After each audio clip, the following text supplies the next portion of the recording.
tọ́nà àdánwò. Látàtì ìbànújẹ́ ó máa sọ látòkè délẹ̀ ọ̀lẹ́ ni wá ìwọ lálágbára. Ọlọ́run dákun máa tọ́nà àdánwò.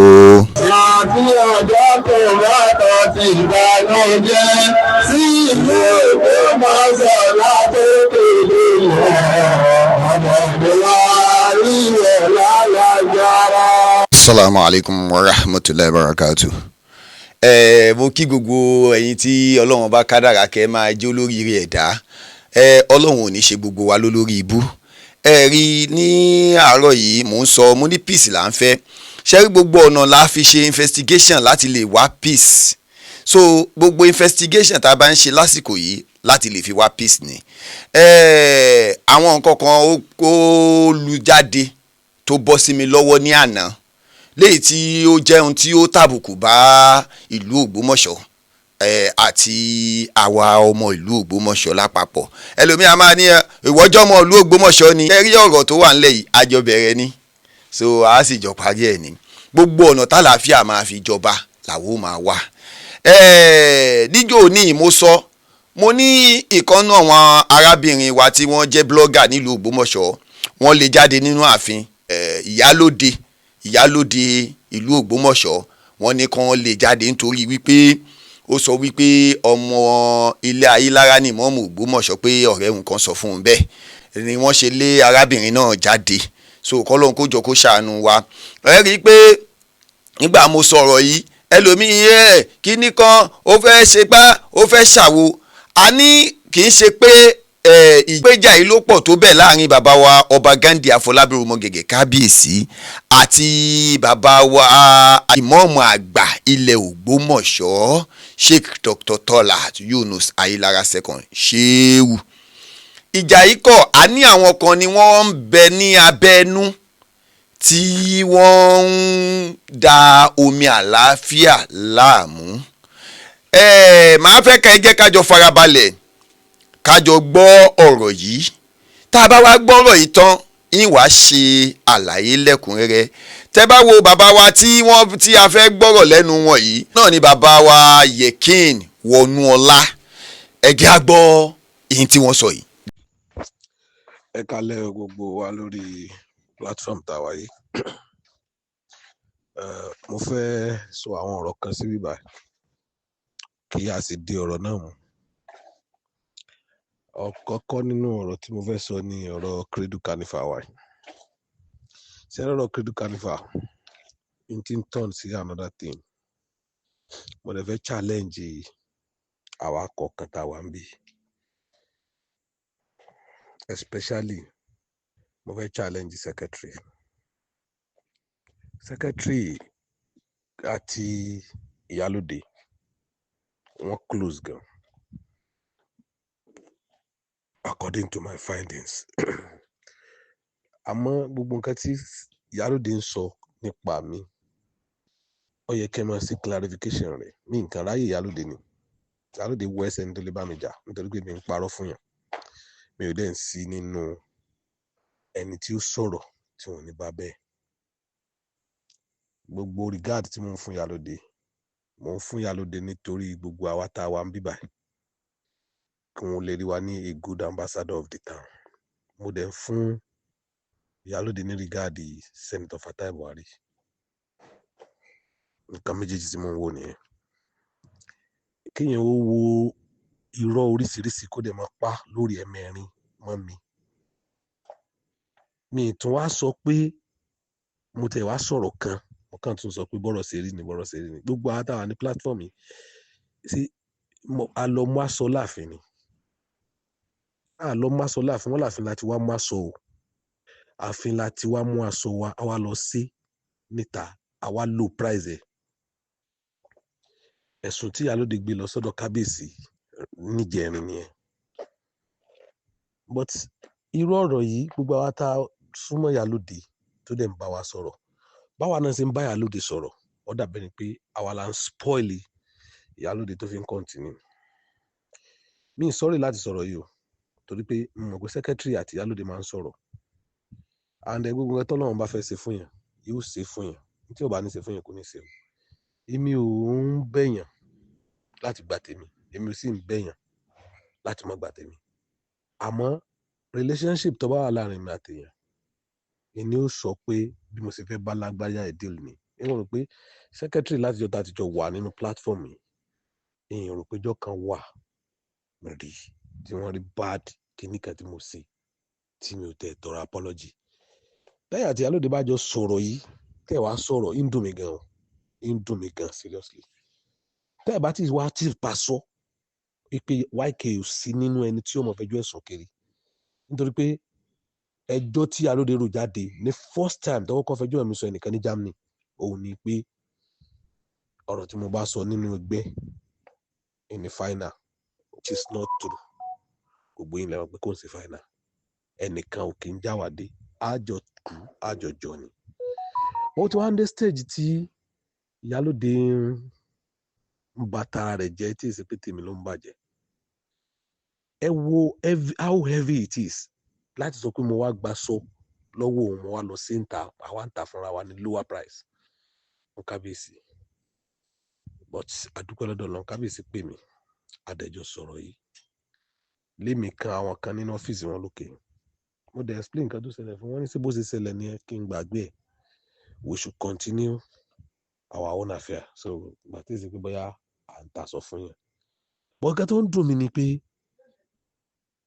Mrs. Sharon, ẹ bá woman yìí sọ̀rọ̀ kan tó sọ jáde fún mi, but ó dùn mí tí mi ìfẹ́ kékeré yìí ṣẹlẹ̀, but mo rí pé tí mi bá tètè act fast, Iyalode dey believe pé òun máa destroy mi ní palace, and kò sí nǹkan kan tí mo fi palace ṣe, ìlú lèmi nífẹ̀ẹ́ o, ìlú ni mo fi nífẹ̀ẹ́ o. I may not go to that cradle again, I may not go to the palace again, kò sí nǹkan kan tó fẹ́ stop me. I may even withdraw my chairmanship position nínú ojúlówó ọmọ ọkọ̀ Ogbomoso, kò sí nǹkan kan tó lè mẹ́. Because mo ń carpet Mrs. Sharon lórí issue yìí pé ìjọ́ tí mo ní kí àwọn èèyàn ó lọ bá as committee, ẹ̀ ní right láti lọ bá lẹ́yìn nìkan. Ọ̀rọ̀ tẹ́ sọ yẹn ó fi dá wàhálà lẹ́nu, because you didn't respond to her the way tí gbogbo wa ṣe send yín. Lórí gbogbo ohun tó ń sọ pé sọ fún un, kì í sì bá ti sọ. Mo dẹ̀ challenge ẹ̀yin náà pé no, nǹkan tá ní kẹ́ sọ kọ́ yẹn, and you are not the only person tá ní kẹ́ lọ síbẹ̀.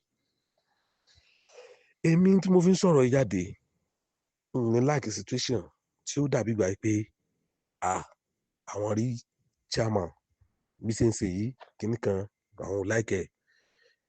Àwa tá à ń forí gba nǹkan, we know ourselves nínú Ògbómọ̀ṣọ́ yìí. Kì wá ṣe eré ilé ń lọ yẹ kí ẹ dákun flame sitting ọ̀rọ̀ tí ò ní anything ti nínú ayé kábíyèsí tẹ wá gbé sí kábíyèsí láyà.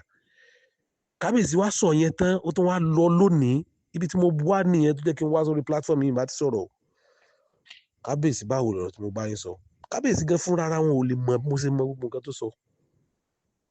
Ó wá sọ fún kábíyèsí pé ẹ gbọ́dọ̀ fi YK ilẹ̀ o, ẹ gbọ́dọ̀ fi YK ilẹ̀, tẹ́ bá fi YK ilẹ̀ kò dá o, láti lọ máa ra aṣọ kọ́ máa taṣọ ní lesser price.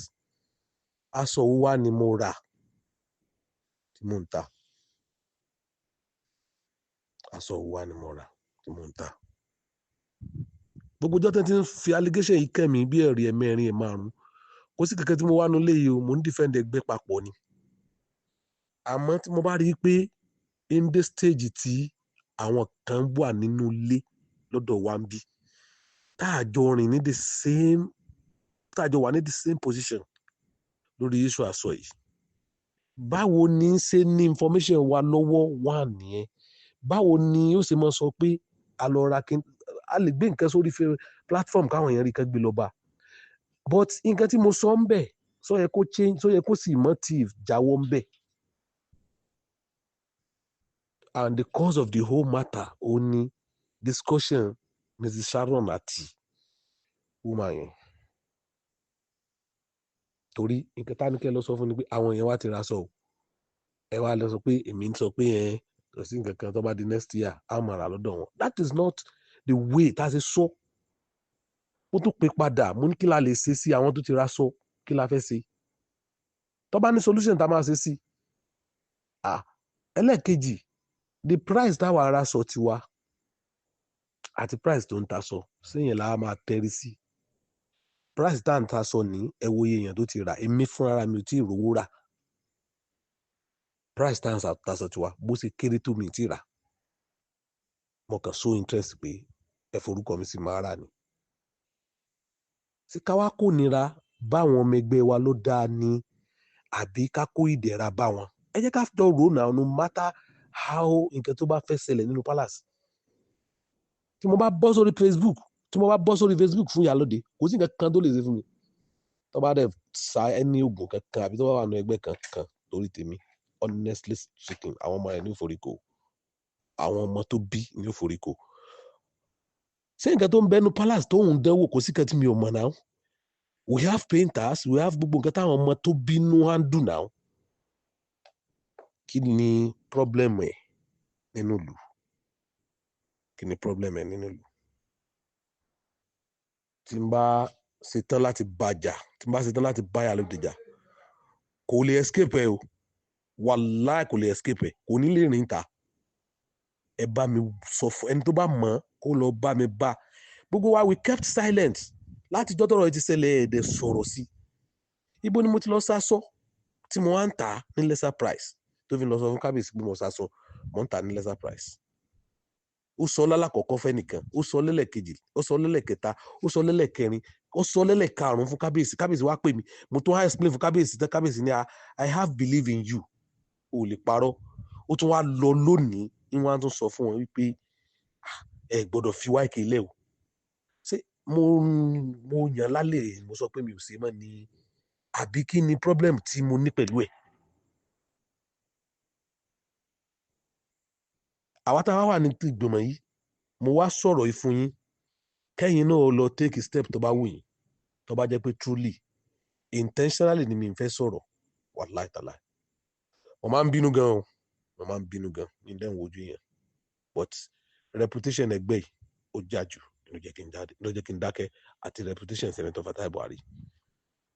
Torí mi fẹ́ nǹkan tí ó dàbí gbà pé ọmọ yín nǹkan tó ṣe ni alága yín nǹkan tó ṣe ni ẹjọ́ tó lọ́lọ́run ẹ lọ bá mi wọ́n ní Iyalode o. It's not compulsory as you participate in any cradle. It's not compulsory. It's not compulsory they can participate. Even if they want to remove my name from the list of the committees, they should go ahead. Kí ló dé? Kí lájọ dàpọ̀? Ẹjọ́ torí Ọlọ́run ẹ bá mi wọ́n nẹ̀gàn. Gbogbo ẹni tó bá mọ̀ ẹ bá mi wọ́n. Committee dẹ̀ rèé, you have to go and handle it. Ìtí mo dẹ̀ ti sọ́lẹ̀, ó nìyẹn o. Sáwọn tó ti ra sọ, àwọn tó ti sá sọ, àgbò á dá wọn padà ní kí ló dé? Báwo la ṣe ń ronú yìí gan-an? There is no anything tí mo fẹ́ gain lórí ẹ̀. Mi ní anything tí mo fẹ́ gain. Kábíyèsí ò dẹ̀ sọ pé òun fẹ́ gain kankan lórí aṣọ according to him bó ṣe bá mi sọ̀rọ̀. Kábíyèsí ò sọ pé àwọn ní nǹkan kan táwọn fẹ́ gain lórí aṣọ. So why táwọn àmúra kankan lórí nǹkan tí ò necessary. Ọ̀rọ̀ mi ò jáde kò jù báyìí lọ until tí mo bá rí reply gbogbo àwa tá a wà lórí platform mi. Ó dàrọ̀. Mo rò pé gbogbo wa la ti gbọ́rọ̀ yìí níjó ní tí mo sọ wípé àwọn kan ni wọ́n ń da omi àlàáfíà ìlú Ògbómọ̀ṣọ́ láàmú gbogbo wa là ń bú Kàbísanra bá sì ń sọ̀rọ̀ ìyẹn ò túmọ̀ sí pé à ń bú àpèrè Ṣọ̀ún tá a bá ń sọ̀rọ̀ bóyá ọ̀rọ̀ yẹn ń lọ sáàfin kò túmọ̀ sí pé à ń bú àpèrè Ṣọ̀ún. Ẹ wo ẹni tó sọ̀rọ̀ yìí ẹ rí i pé Ìyálóde náà ni ẹni yìí sọ ní ti túmọ̀ sí pé Ìyálóde ẹran tí ẹ fún ṣetán aníwúrà o ẹran tí n tó gbẹ̀yìn ẹ̀ Ìyálóde ẹ fún ṣetán aníwúrà gbogbo aláwo fíìmù náà o àmọ́ ohun tó gbẹ̀yìn ẹ̀ o. Tẹ́ ẹ bá ń wò wípé mo jẹ́ bákan lónìí ẹ má gbàgbé wípé lánìhun tọkàn kì í níhun ẹṣin o torí nígbà tí mo fẹ́ sọ̀rọ̀ yìí àìmọye èèyàn ló ní ìyá náà lóògùn o ìyá náà ṣe gbá o ìyá náà ṣàwo o kí ló dé tí wọ́n fi ohun tí ò dá ròyìn kí ló dé tẹ́ ẹ fẹ́ gba àlàáfíà láàyè nílùú Ògbómọ̀ṣọ́ Ìyálóde kí ló ṣẹlẹ̀? Ẹ má gbàgbé wípé níjọ́ tí ẹ kọ́kọ́ rí ìmọ̀ọ́mù àgbàlẹ̀ Ògbómọ̀ṣọ́ ẹ̀yin náà lẹ sọ pé àfa is so handsome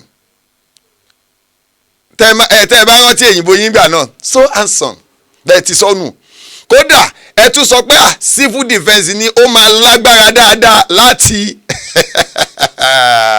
Ìyálóde torí pé ẹ̀ ń rò níròyìn pé bàbá wa mọ́mọ́ Àgbàlẹ̀ Ògbómọ̀ṣọ́ wọ́n jọ oní kíni ká pé ọ̀hún ń ṣe onínàbì wọ́n sì ń ṣe oníṣìnà kódà ààrẹ ni tó bí mí léèrè ńjọ́ kan pé àfa yín yẹn bó ṣe hansi yẹn ó máa ṣe ṣìnà mo ní àfa wo ń ṣe ṣìnà àwọn ọmọ kí ó gan yìí ń ṣe mímú àyìn ṣe ṣìnà torí pé kí ni níta bá sọ pé kò dáa àgbọ̀dọ̀ tó bá wà ń bẹ̀. so ìyá wa Ìyálóde ẹ̀yin náà mọyì ìgbà tẹ́ fi pé mọ́mọ́ Àgbàlẹ̀ Ògbómọ̀ṣọ́ ẹ mọyì ìgbà tẹ́ fi ń kàn sí wọn ẹ mọyì ìgbà tẹ́ fi ń bá wọn sọ̀rọ̀ tí wọ́n bá wá sọ pé tẹ́ ń sọ yẹn o àwọn ò lọ́wọ́ ń bẹ̀ kò túmọ̀ sí pé kẹ́ wá kórìíra ìmọ̀mù Ògbómọ̀ṣọ́ débẹ̀ torí pé ẹ̀yin gangan lẹ́ẹ̀ jẹ́ kí bàbá wọba Ghandi Afọlábí Òrùmọgẹ̀gẹ̀ kábíyèsí lẹ́ẹ̀ jẹ́ kí ọ̀rọ̀ yìí ti parí láàrin àwọn àti ìmọ̀mù Àgbàlẹ̀ Ògbómọ̀ṣọ́ ẹ̀yin náà ló já sí pé béèyàn kan bá ẹ̀yin lẹ́ ń béèyàn bá ṣe ẹ lè jáde láàfin béèyàn bá ṣe ẹ lè jáde láàfin ìgbà tí eléyìí bá tẹ bá ní kọ́lé lè jáde kọ́lé lè jáde kọ́lé lè jáde ó da sẹ́yìn àti bàbá wọba Ghandi nìkan lẹ́ẹ̀fẹ̀ máa ṣe àkóso ààfin ni. tá a bá sì wí ẹ̀yin tẹ́ ẹ pé ẹ̀yin ní blogger gbogbo àwọn investigation yẹ ẹ̀ ní o ẹ sì pé ẹ̀yin blogger nílùú Ògbómọ̀ṣọ́ àbẹ́rù ń bà yín láti sọ̀rọ̀ gan ni.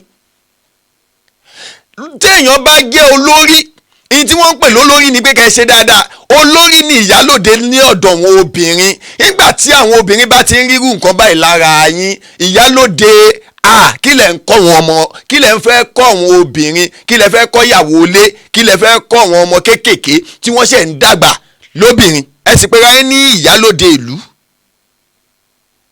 tá a bá sì ń wí ẹ̀yin kan ẹ máa jáde ẹ máa wí wóróworó ó dá kí ni bàbá wa Yẹkínì Wọnúọlá ṣe tí Ìyálóde fi ń tàbùkù bá wọn tí wọ́n fi ń parọ́ mọ́ wọn lórí aṣọ Cradle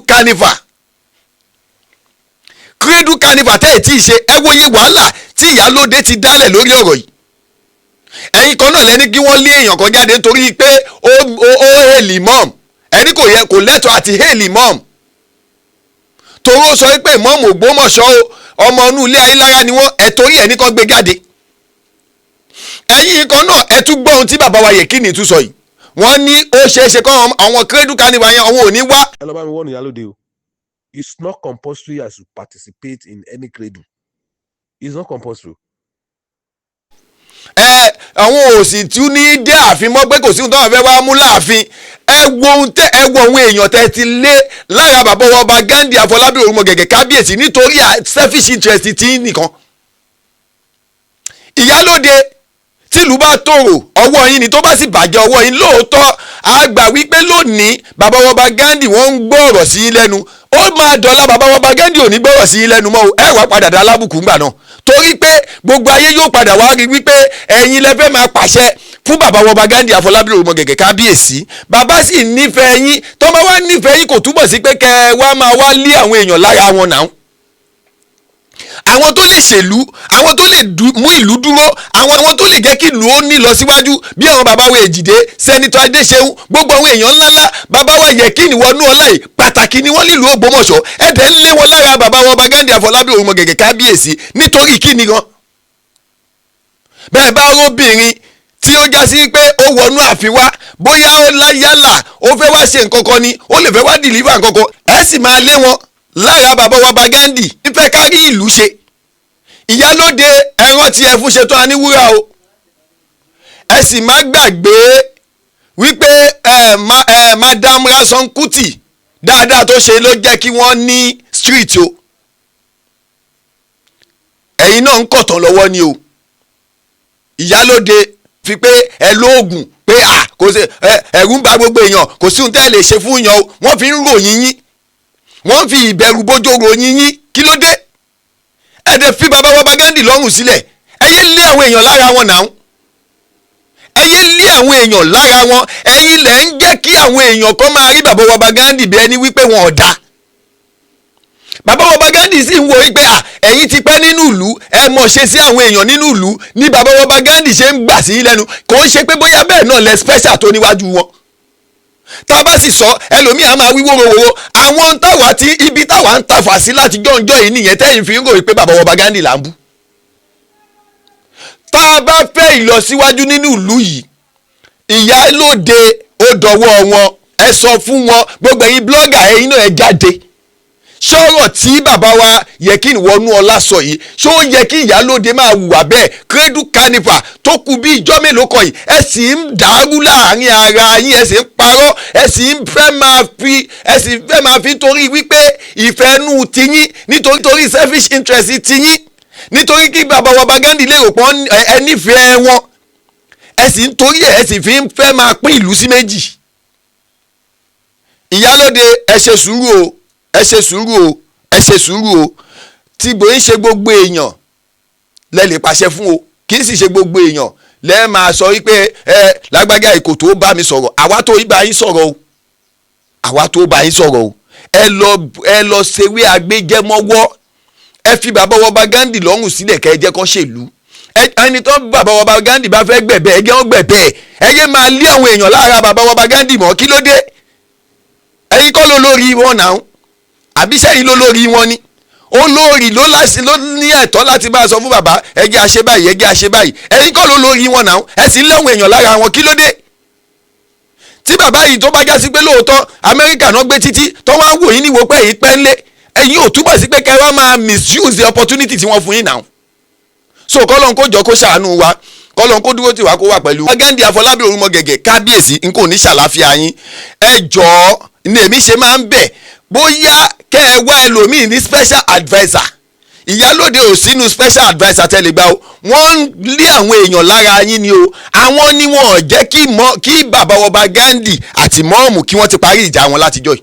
Ìyálóde yìí ni ẹ̀yin lẹ́ẹ̀ máa ní ẹ gbọ́dọ̀ gbà fún wọn, ẹ gbọ́dọ̀ gbà fún, orí yín fín, ó ṣe gbá ó ṣàwo. ẹ̀yin ikọ̀ náà lẹ́sìn provoke ìmọ̀ọ̀mù tí mọ̀ọ̀mù fi ìbínú sọ̀rọ̀ lórí múbàgì. ẹ̀yin nìyà àbí ẹ má jẹ́ sọ̀rọ̀ jù bẹ́ẹ̀ lọ o. Ìyálóde ẹ má jẹ́ tú ohun tí ò yẹ ká tú síta, ẹ lọ sowí agbẹjẹmọ́wọ́, ẹ yé lé àwọn èèyàn lára bàbá wa Gandhi Afọlábí Orúmọgẹ̀gẹ̀ kábíyèsí. ẹ jẹ́ kí bàbá yìí ṣèlú, ìmọ̀ọ̀mù wá láti wá ṣèlú, bàbá wá láti wá ṣèlú, ẹ kì fọwọ́ méjèèjì lọ́rùn lẹ́nà kí ló dé?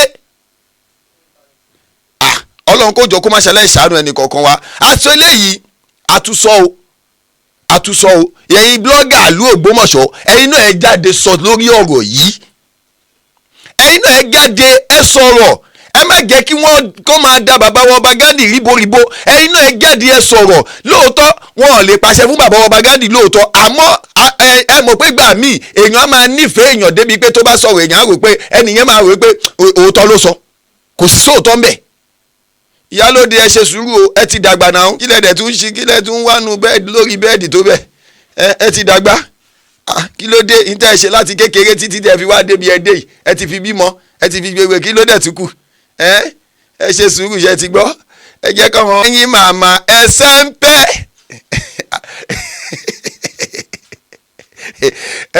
ẹ̀yin màmá ẹsẹ̀ ń pẹ́, ẹ̀yin màmá ẹ lọ sẹ́ńpẹ́, ṣe ti gbọ́, ẹ jẹ́ kọ́ wọn ọ̀dọ́, ẹ jẹ́ kọ́ ṣèlú. Ọlọ́run ní jẹ́ ó bàjẹ́ fẹ́ ní kankan wa. Ìyálóde àtàbùkù bá yín o, àmọ́ ohun tí bàbá wa Yẹkínì Wọnúọlá sọ yìí la ṣe jáde, ẹ̀yin náà ẹ lọ ṣàtúnṣe ń bẹ̀, torí pé àwọn ọmọ yín náà á máa gbọ́rù fọ́ìsì ìṣẹ́nu wọn á dùn.